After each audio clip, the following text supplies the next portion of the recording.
Hey guys, welcome to my channel. This is Vivian Reed now. This channel is all about show business in every aspect of it. Maybe not every aspect of it, but most aspects of it. And so don't forget to subscribe and don't forget to like. All right, so today now we are going to be talking about PR. PR. Some of you might be saying, what the hell is PR? PR is public relations. Now, in show business, why do we need it? Do we need PR? Well, we have a wonderful person here to talk to you all about it. He's great at what he does. Ladies and gentlemen, Mr. Dan Fortune. Hey, Dan, how you doing? Hello, Vivian. How are you? I am fine. So now listen, Dan. First of all, I'm so glad that you could have this discussion with me because a lot of people want to know, do they need it or they don't need it? Under what circumstances would they need it? So I want you to talk to us like we're babies and tell us about PR and what it entails. Okay. So another word for PR, I would say, is publicity, meaning attention from the media. So that would be reviews, interviews, TV, print, online, podcasts, things like that. And people always have this term free publicity, which is sort of a misnomer because in theory, any publicity is free publicity because that's what separates it from advertising, meaning you pay X amount of dollars in the New York Times for this corner. Whereas publicity, it's more trying to get the journalists enthusiastic about covering. So so we've worked together in terms of your concerts and albums, and I've sent feline guests trying to get reviews and interviews and things about your albums and concerts. So anytime someone has a project that they feel is media worthy, they would hire a publicist or PR person such as myself to try to get it out there into the world. Okay, so now let's take me for instance. I know when I started with Bubbling Brown Sugar, and when we were out on the road, very few people knew who I was. Maybe some people from the record industry because I sort of dibbled and dabbled in the record industry for a minute. But so Avon Long and Joseph Premise, they were getting all the publicity because they were more well known. And I was third billed. There were 4 stars: Joseph Addles, Josephine Premise, Avon Long, and myself. And I was third billed. But when we got to New York and we opened, hello, things just started opening up for me because of the reviews. And so I said, okay, maybe I should get a PR person. Now, this is an instance, ladies and gentlemen, that everything was coming in through the show. For instance, I hired a PR person, and every time she would go to try and get something, whether it was a television show or whatever, it was already coming through the company. So I had to not use her, couldn't use her because it was really nothing for her to do because everything. And I think at that point, it was Irene Gandy was one of, Irene. Very, very well. Yes. And so she was one of the PR people for persons for Bubbling Brown Sugar. But anyway, so that was an instance where I couldn't use it. But most often than not, you really do need a PR person, especially if something is happening for you and you need someone to do like press releases and to get in touch with reviewers and stuff like that. You can't do that. And as knowledgeable as I am about this business, I can't do that. I would not want to do that. What does the client, if they hire you, Dan, what do you need from them? In other words, what materials are you asking from them in order to do your job? Well, usually the more information, the better. So, if you take a look at, say, a profile of someone in the arts section of the New York Times, chances are they'll say such and such person has X book coming out and this show and that, tour coming out. So the more things you have, the better. So feeding information steadily to your PR person is essential, but also just making sure they're giving them the tools that they need. Like, especially now, if you have new music coming out, a fully produced video is great because those are a publicist is really just as good as their contacts and their time. Okay, so, let me stop you there. When you say a fully produced video, let's just say they don't want to give you the complete video. Could they give you, say, enough footage that will show them off that you could use as opposed to doing a complete video? Well, it depends. I mean, depends on the context. If you are saying to a journalist, check out this person. They are really talented. Look at this video to get a sense of their performance. That's one thing. I mean, especially if you're working on an album release, at this point in any kind of digital media, the more content you have, the better. So one good way to get someone to pay attention to a new album is to premiere a music video. So for that, it's helpful to have the full thing. So it just depends on the context of what you're talking about. Okay, and also a bio. You need a bio just to say what you've done. Okay. So they have to give you a complete video, a bio. Is there anything else that they need to give you? I'm going to go back to information in terms of where did you grow up? What are your hobbies? Do you have any random side businesses? I mean, especially during the pandemic, there's a whole new genre almost of like, what did Broadway people do during the pandemic? You know, how did a music person reinvent themselves? So, and you know, the Post does stories all the time, like performer who's also a cookie baker, things like that. So just keep in mind, read a lot of press articles yourself to know what things are written about. So like, what's a good angle? What is a good, what's an interesting background? I mean, there was an obituary today for this woman named Jill Corey, who was really big in the 50s. And one of the reasons she hit really big in the 50s is because this was before a coal miner's daughter. She was a coal miner's daughter.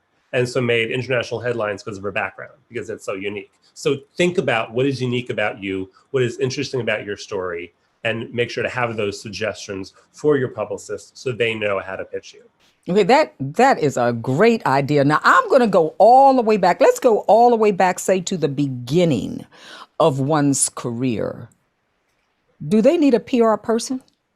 That's a very good question. So I was working on an off-Broadway show in 2000, so over 20 years ago. And the leading man was getting some bit of attention. Now he's on a whole bunch of television since then. But at the time, he tried to hire a publicist, and the publicist was like, there are 100 people seeing you a night in this little off-Broadway show. Where is it? Not in a rude way, but like, who's going to write about that person? So I think your example is great of when you're on the road with Bubbling Brown Sugar, it didn't make sense. But then when you started to hit it big in New York, you needed someone to capitalize on that. Yes. So think about what you're capitalizing. And I go back to what's the information and what are your tools? Do you think you have enough of a story to get a lot of press in that moment? Like pay attention to what else is being covered and how it's being covered and say, how do I fit in? How does my story fit in? How does my career fit in? I know even with me, some things were a little difficult. And if you're talking about someone at the very beginning of their career, they have done nothing. They have done nothing. They're trying, they're building, they're working on their craft, and they're trying to get to that first rung of the ladder. So what exactly would they be publicizing, really? Well, there's an interesting subgenre of stories there. It's the bright new star of X. Like, even if it's their first thing, like even if it's, let's say you get a Broadway show your first time out, or you do, it's an overnight sensation after 10 years in the business, right? How often do you hear that? So it's taking advantage of what you're doing at the right moment. So the angle of the story could be, so-and-so is a veteran of XYZ and they've broken through with X, or you've never heard of them, but now they're making a big splash in Y. So it just depends on the context of what you're doing. And is there a tension around what you're doing?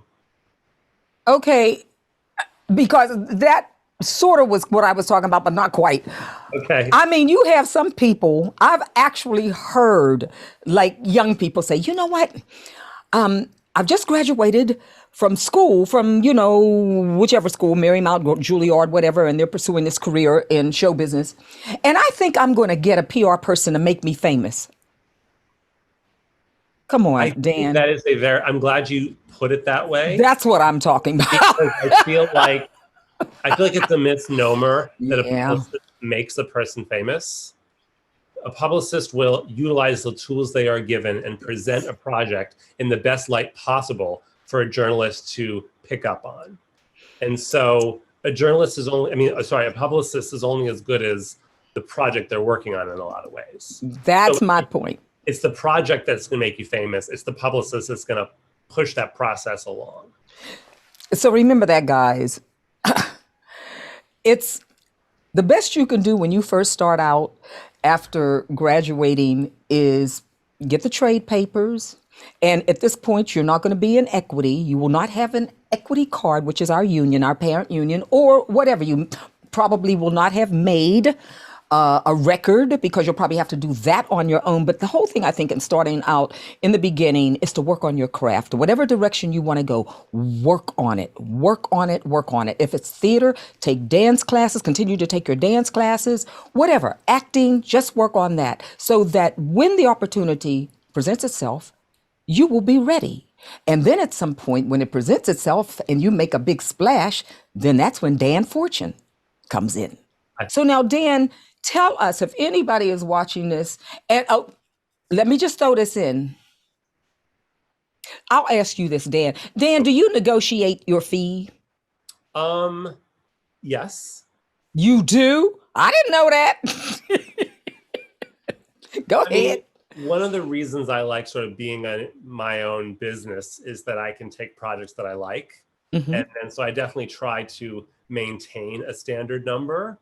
But if it's something that I really want to work on and it seems like a good opportunity for me and the good opportunity for the other person, then I try to make it work. It also depends on how much work it's going to be. Yes. What the project is. I mean, if it's somebody that's is in a really big Broadway show and you know they're going to be doing 5 interviews a day for 2 weeks, that's a lot of administrative work. And that's a lot of work. And basically what a publicist has is their time and their contacts. Yes. So if it's something that I know I can bang out here and there, that's sort of a smaller project, then I can take less money for it because it doesn't overtake my day in the same way. So It's all contextual and what the scope of the project is. And I mean, usually I try to have someone, especially for like an album project, for like a 3-month period, because you have to get together the materials and then maybe there's a launch and then you have to follow up. And so if someone's paying me for a 3-month project, I can probably take less amount of money per month than if it's just for like a month. So it also depends on what is the scope of the work. I've done a bunch of film projects. I mean, I'm working with the screenwriters of a film movie now. And, you know, like when Betty Buckley was in Split, I did her press for that. And then, you know, our friend Nathan Lee Graham, when he was in Zoolander 2. You know, so most of the film stuff is, you know, LA based, but, you know, I do a lot of film stuff for New York based talent. I've done a lot of book projects. Like I work with this publishing company called Dress Circle Publishing, which produces a lot of theater books. So I definitely stick within the entertainment realm. But if it's books or film or theater or music, anything like that. Okay, so I take on things that interest me. Okay, so how would one get in touch with you if they're interested in your services? I'm on Facebook and Instagram. Okay, under Dan Fortune. Okay, do you have a separate page or it's just your regular page? They would send you a private message or? Yeah, sure. My website is fortunecreative.com. That's what I saw, my fortunecreative.com. Okay, Dan, thank you. You have given us some valuable information. Most of it I knew, but for those of you know, viewers watching who didn't have a clue about, you know, PR and what it entails, now you know, because at some point in your life, especially if you have some successes, you're going to need it. Because when I tell you, you cannot do this on your own, you can't. I mean, certain before we end, what about social media, Dan? Do you even go into that area or not? There are some companies that say they're press and social media. And in my experience, usually what that means is there a publicist that does a little social media or a social media person who does a little publicity.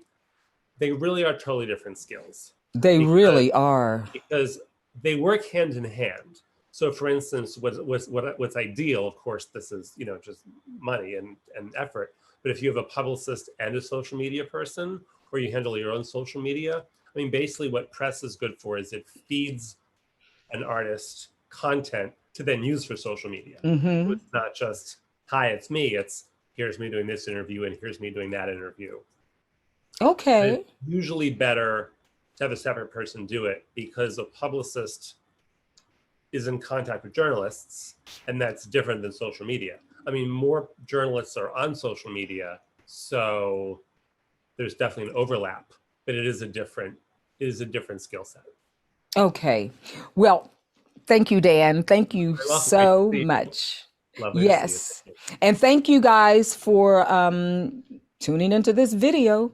And stay tuned for the next one. It's sure to please. Bye. Wave bye. Wave bye, Dan. Bye-bye.